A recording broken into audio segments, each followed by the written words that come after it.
দেখতেন জন্মের পর থেকে যে আপনি শুনছুন ঠিক আছে রাস্তা আছে, দেখতেন যে আপনি এদিকে রাস্তা আছে, কেন দেখবেন? এই সারা সোনারঘাট বাজারের যত ময়লা আবর্জনা আছে সব কিছু এই ময়লা নদীর ফেরা ফেলাইছে মানুষের। এই যে পুরসভারও তো ময়লা আবর্জনা আছে, সব আইন ফেলানো হয়েছে। ফেলা এখানে এমন অবস্থা করা হয়েছে যার ফলে এদিকে দুর্গন্ধর জন্য আসা যাওয়া যাইতো না।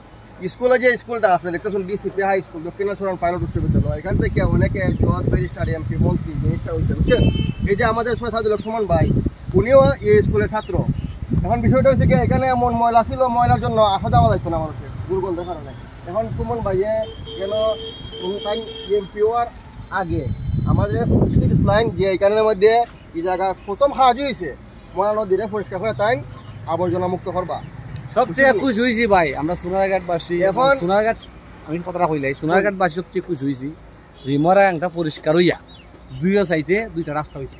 একটা দেখেন আপনার গাঙ্গের পশ্চিম পাশে, হ্যাঁ ওই যে পশ্চিম পাশে একটা রাস্তা আর একটা পূর্ব পাশে।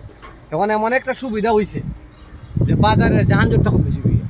আপনি দেখেন এইদিকে ফাতারে দুই রাস্তাতে যখন গাড়িগুলো আইব, হ্যাঁ আপনার অনেক যানজট কমে যাবে বাজারে। ওই যে যখন সাধারণ আমি স্যাম্পলি বাজার ভিতরে আইলে আমার কিন্তু অনেক সময় লাগতো।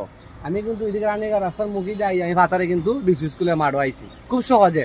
সর্বোচ্চ আমার 1 থেকে 1.5 মিনিট সময় লাগছে, কিন্তু বাজার ভিতরে আইতে গেলে আমার 10 মিনিট লাগো না। কারণ বড় বড় ট্রাক ঢুকিয়া বিভিন্ন গাড়ি ঢুকিয়া জাম লাগিয়ে জায়গায় একটা মাঝে যেতে গেলে 10 মিনিট লাগে।